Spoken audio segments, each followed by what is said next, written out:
Hi you guys and welcome to First Time Fishing with me, Big Bird. It's a little bit different today. I've decided to go fishing.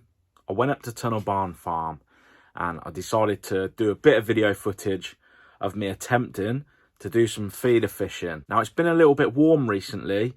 We are in between Christmas and New Year. It's been really warm, around about 13-14 degrees.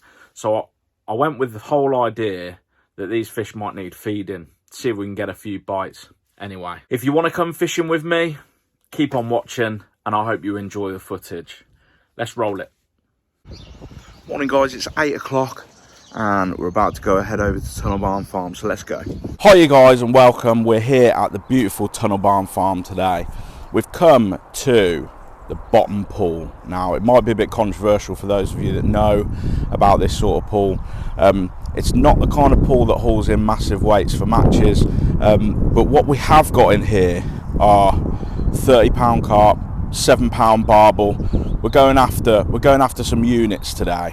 We might not be getting a haul in, but let's try and get some proper specimens in. So I've opted for peg 12. We've got the whole pool to ourselves. I'm going to chuck a feeder today over to here into this horseshoe. Now the weather today is around about 14 degrees. We've got a southwesterly wind that's pulling it in. Now we're in between sort of Christmas and New Year and it's 14 degrees. Just had to save the camera. It's 14 degrees. This is completely abnormal for this time of year. Now I was going to come here today, I was going to get the old pole out and I was going to look at dobbing some bread and doing you a video for that, but I think today they're going to want feeding. Go through what I'm going to be feeding shortly, but let's get set up.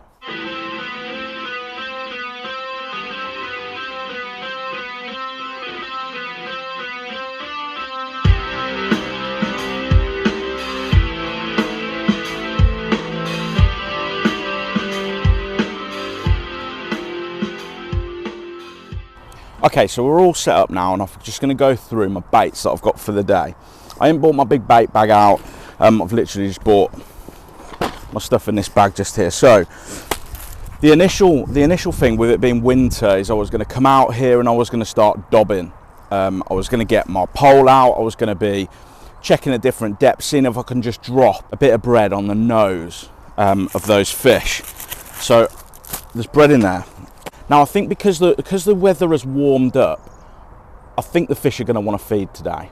You know, it's 14 degrees, it is the middle of winter, but because it has warmed up, I think that they're genuinely going to want to eat. So, fingers crossed. I've got a mixture here. This is carp activated mainline 2mm pellets. We're going to soak those for about 2 minutes. I've also bought some Sonia Baits 1mm pellets. I'm just going to mix them in with it, just because if they don't completely want to feed, the 1mm pellets should attract them. That's the theory anyway. And for hook baits today, I've literally got some 6 and 4mm activated carp pellets from the main line. If none of that's working a bit later, I've got some change up baits. These are the mainline match dumbbell wafters. I've bought a 6mm and a high visibility. I think the water's going to be quite clear at this time of year for Tunnel Barn. So I've got a bit of a washed out yellow as well, and that's more in an 8mm, hoping that we can try and get something a little bit bigger for the cameras today. So we're going to be using a Banjo XR feeder, the Preston model today. Going to be using a medium, it's 30 gram, but I'm going to mix it up a little bit.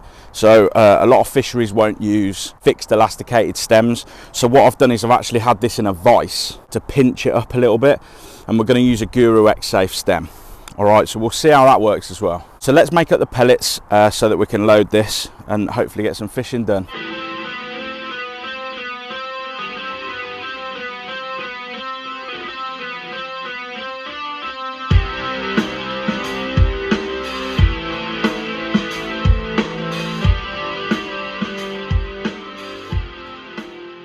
Okay, so let's talk tackle. So basically the rod that I'm going to be using today is the 11-foot Free Spirit High S carp feeder. It's a sensational rod.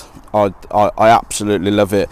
even the reel seat, it comes through, you can feel the blank, you get a real good feel for the fish. We've got a 8-pound main line on here. Like I said, there can be some proper lumps in here, so I'd rather go a little bit over the top than be a little bit short and cause that breaking off. And the lads over there have told me that biggest fish of the day wins, so we need to sort of tackle it. So yeah, so it's an 8-pound main line, and then that's coming down to a Guru. It's a helicopter. So that's coming down to a Guru X-Safe stem, which has got a black elastic inside. If I do get some lumps, I just want it to soften my rod a little bit. And that comes down to a Preston XR feeder, and it's a medium size. So we'll load this up with the micros that I prepared. And I'm also going to be using a Preston MCMB. It's a barbless hook. It's a bit more of a curvature to it for a few more carp. And we're going to use the bait band, and we're going to stick initially a 6mm pellet on, and let's see how we get on.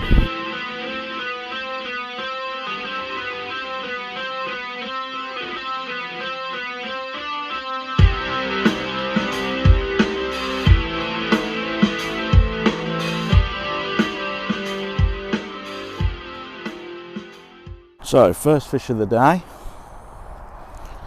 It doesn't feel massive, but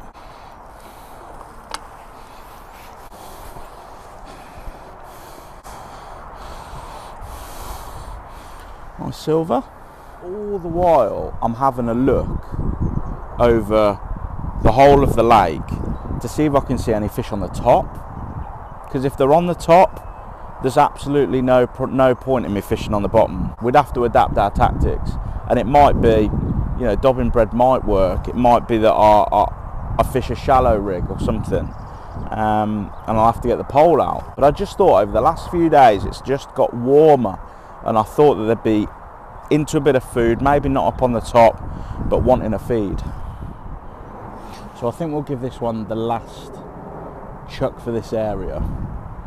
And where I've been fishing, notoriously, it's around about 4 foot over there, 4 foot deep, sort of to the edge. It might be that they're not coming into that shallower water yet. So I think on the next chuck, what we'll do is we'll bring our line clip in even a little bit further, just so we come a bit further down the slope, because it might be that the fish are a little bit deeper. Okay, so we've been here now for 12 minutes. So what I'm doing is I'm going to bring the feeder in. We'll prime it again.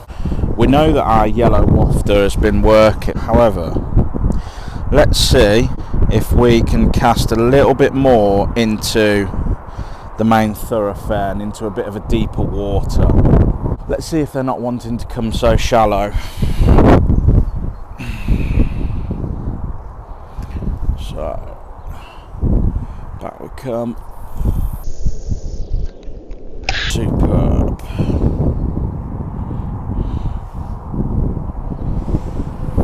Hopefully you saw that on the camera. That'll be on then. And there we go. Oh.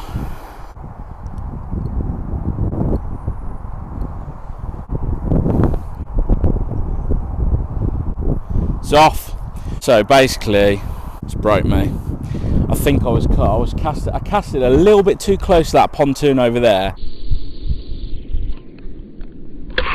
and I think he's gone round the leg, and that's why I couldn't get it in.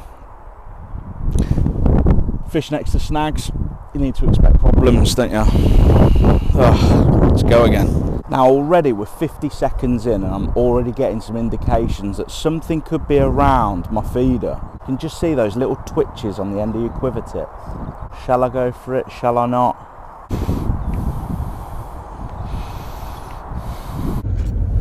So, you might be wondering why I'm in the car now. I've had a phone call from my aunt and my uncle to say that me uncle had some chest pains and he didn't look very well, and they were 20 minutes away from where I was fishing. For those of you that don't know, I do work for the ambulance service in my day job. So I dumped all my gear, I told my old man to watch all my fishing stuff, and I've driven around there, waiting for the ambulance to arrive, and he's on his way to hospital, but it doesn't look too serious.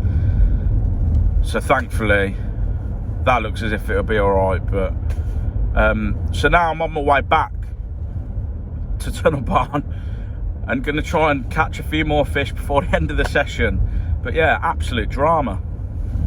The difficulty with features and snags are that this is normally where the fish are.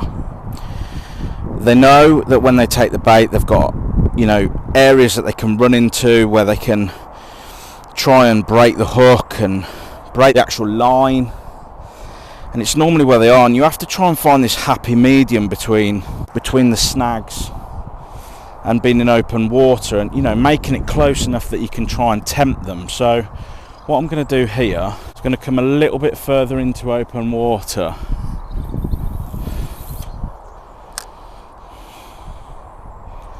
and we'll see what sort of a bearing that has, and we'll see if this will result in a bit of a quicker bite.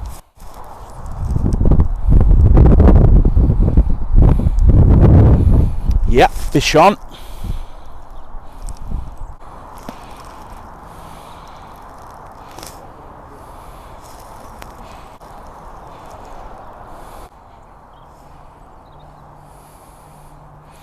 Hey, this will do me for the last fish of the day. Dusk is just starting to come in, just starting to get down. Let's see if we can get a little glimpse of this one. There he is. Nice little F1. Probably about 3-4 pound. Nice. Poor netting, that is big bird. And scooped. Lovely, we're in.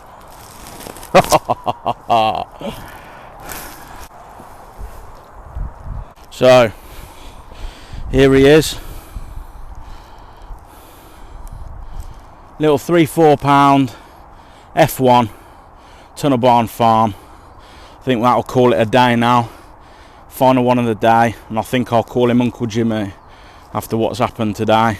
Dedicate that one to him and get packed up, make a phone call, check he's alright. But we'll call him Uncle Jim. Anyway, if you're fishing the weekend, tight lines.